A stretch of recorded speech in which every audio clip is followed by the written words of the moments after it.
Selamat malam teman-teman, selamat malam kepada Anci. Oke, pada saat ini saya akan memaparkan sebuah materi tentang Cupcake versi Android-nya 1,5 dan Linux. Tetapi sebelum itu saya akan memperkenalkan diri serta nama-nama anggota kelompok kami. Yaitu yang pertama saya sebagai pembicara Joshua Panto dan teman-teman saya yang saya wakili yaitu Jefta Yakubus, Clifford Mamenko, Irwanto, dan Kevin. Oke, baiklah. Saat ini kita masuk dalam materi.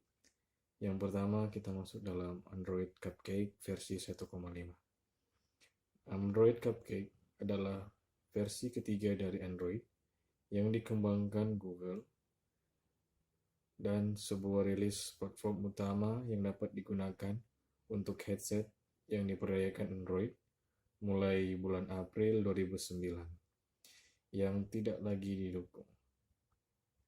Rilis ini menyertakan fitur baru untuk pengguna dan pengembang serta perubahan dalam kerangka kerja Android atau disingkat API.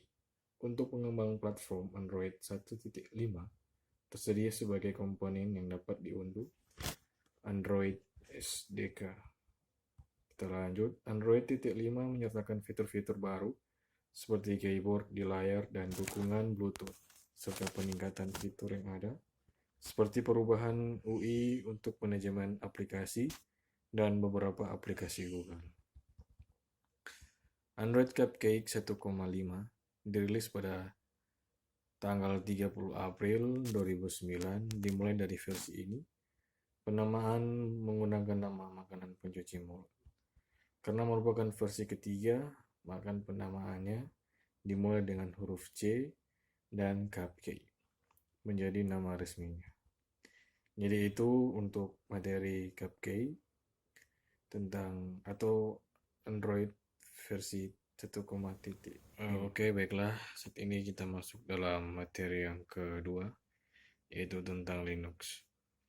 Linux atau GNU atau Linux, lihat kontroversi penamaannya, adalah nama yang diberikan kepada kumpulan sistem operasi mirip Unix yang menggunakan kernel Linux sebagai kernelnya.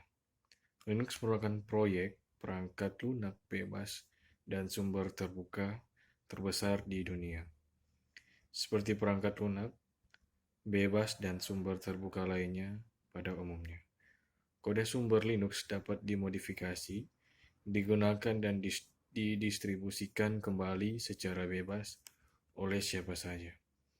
Berbagai pengamat teknologi informasi menganggap bahwa kesuksesan Linux dikarenakan distribusi Linux tidak bergantung pada vendor, biaya operasional yang rendah, dan kompatibilitas yang tinggi dibandingkan sistem operasi Unix tak terbatas, serta faktor keamanan dan kestabilannya yang tinggi dibandingkan dengan sistem operasi lainnya seperti Microsoft Windows. Ciri-ciri ini juga menjadi bukti atas keunggulan model perangkat lunak sumber terbuka. Dalam Linux dikenal istilah distribusi Linux atau sering disebut distro Linux. Mereka merupakan sistem-sistem operasi Linux yang dasarnya dari kernel Linux dan sistem manajemen paket. Contoh dari distro Linux seperti Debian, GNU Linux, Ubuntu, Linux Mint, Red Hat Enterprise Linux, Fedora, CentOS, dan lain-lain. Jadi itulah materi dari kelompok 3 kami yang sudah saya paparkan dalam bentuk virtual video. Kiranya teman-teman bisa pahami dan kepada Encik juga bisa pahami. Sekian, terima kasih dari saya dan beserta teman-teman lain yang saya sudah